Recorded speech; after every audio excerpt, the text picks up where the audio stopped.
in Yoruba land, there are some few people that are popular. I don't want to use the word notable people, as most of them have lost that nobility. Most of them have lost that integrity.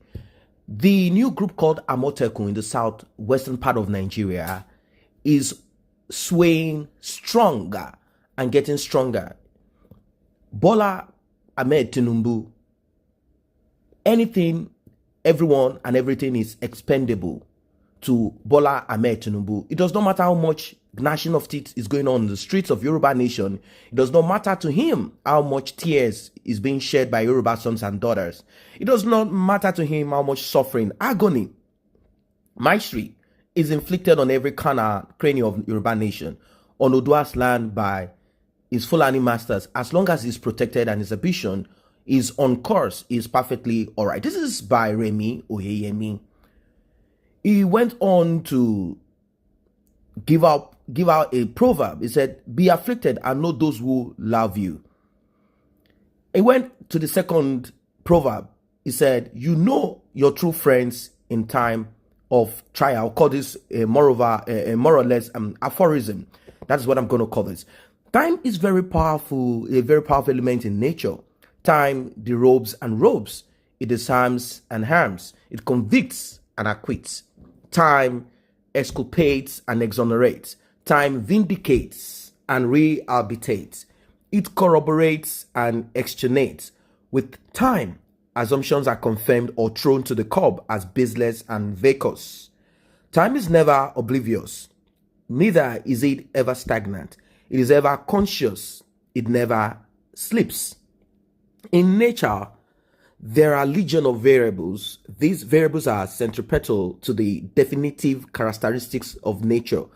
But there are very few tools of nature.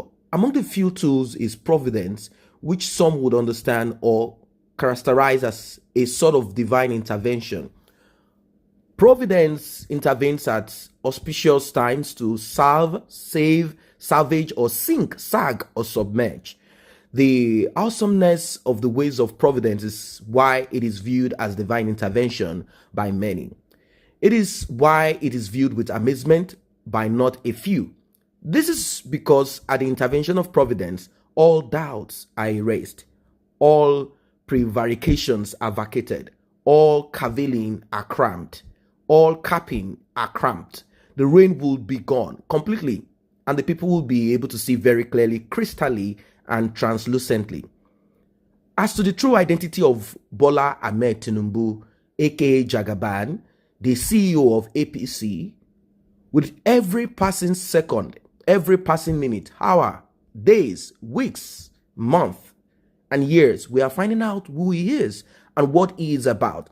With the manifestation of every important event in the trajectory of the Yoruba nation, we are finding out what he is all about. The Yoruba nation, in every hour of its needs, had found Bola Ahmed Tinubu wanting. It has found him absent. The Yoruba nation is earnestly searching for him in its hour of acridity. But unfortunately, Bola Ahmed Tinubu has had several opportunities. He has had several chances of rebirth. He has missed them all and has continued to miss them. When the Yoruba were murdered in Ile-Ife, Bola Ahmed Tinubu was nowhere to be found to defend the Yoruba people or to speak on their behalf. He was nowhere to be found in the defense of the people he claims to be from and to lead. The rest of Yoruba sons who escaped being murdered by the prowling Fulani territorial adventurists were rounded up and taken to Abuja to be tried. Bola Ahmed Tinubu had no courage to stand up for them. It could not be found. When the Fulani went on rampage at Ketu in Lagos, burning and murdering the Yoruba owners of the land, the self-acclaimed Asiwaju could not be found. It could not stand up for the Yoruba victims of usurpers of the Oduduwa land. He was silent, so silent that you will know that it was so deafening. He was not willing to offend his Fulani masters to whom he has sold the Yoruba race, the Yoruba nation, the Yoruba people who have offered him support when he needed it. Bola Ahmed Tinubu has been found wanting when Yoruba farms were being invaded, pillaged, when our investment were being destroyed by Fulani herdsmen, when our sons and daughters were being murdered on their farms, Bola Ahmed Tinubu has repeatedly refused to stand up for Yoruba sons and daughters when they were being kidnapped, killed, and extorted.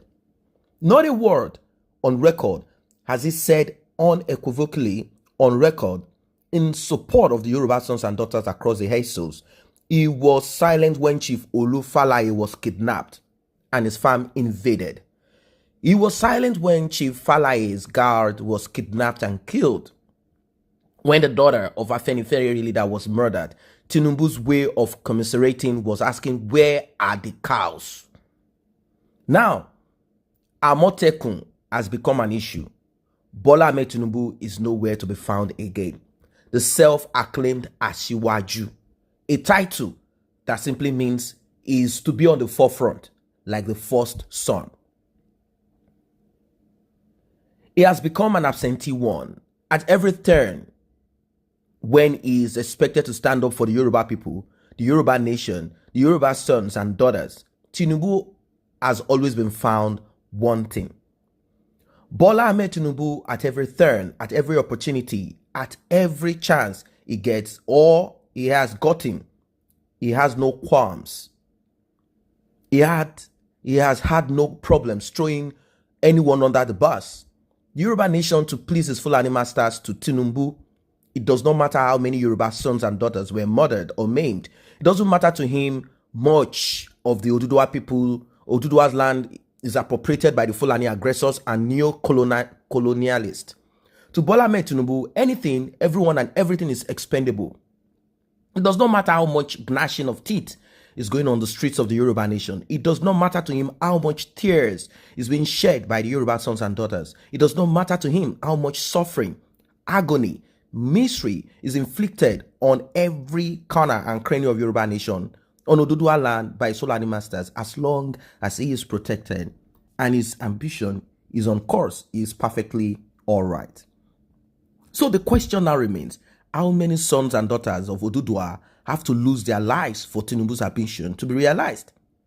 How much more blood have to flow for his Fulani masters to be happy to be able to guarantee him the presidency, if ever they would? How many more have to die needless death? How many much land do we have to give up? How much more to be kidnapped and killed? How much more have to be maimed and deprived? Obviously, Tikule Obakpani, Tiode Olekpani.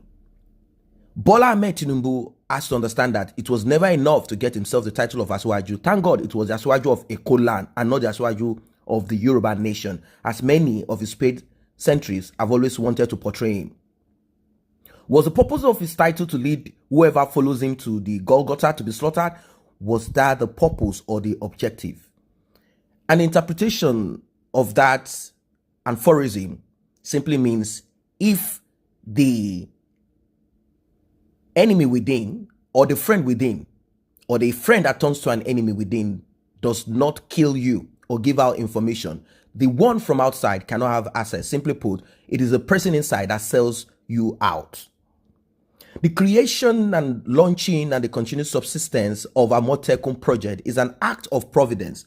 It is an act of providence incubated by nature to identify the true enemies of the Yoruba nation. The role of nature here is the affirmation of its very first law, self-preservation. In this trajectory, the ever-conscious time has vindicated the characterization of Tinubu's politics as mercantilist and not beneficial to or in the interest of the Yoruba nation. Thus, if you did not hear anything from Bola Ahmed Tinubu on this matter of àm0T, you know why. But nevertheless, we must still ask this question. àm0T, where is Bola Ahmed Tinubu, the so-called Asiwaju of Eko land? In the long history of the world, only a few generations have granted the role of defending freedom in its hour of maximum danger. I do not shrink from this responsibility. And this is by John F. Kennedy, January 20, 1960. So guys, That is what it is. One will wonder where Bola Ahmed Tinubu is. All of this, they give themselves titles, they give themselves, and when you look at it at the end of the day, you realize that they are not really interested in the masses. They just use the masses as a vehicle to get what they want. Maybe it's playing politics. I don't want to say anything now. Let me get into that position. Then I will do the right thing. I don't know. The silence of Tinubu on matters concerning his or concerning the Yoruba nation is too loud. He's only interested probably in his own political agenda. Or does he have some other informations that people do not know?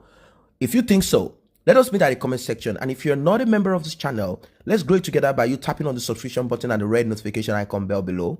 It will alert you whenever videos are uploaded. And for those who are already a member of this channel, I say a very big thank you for the support.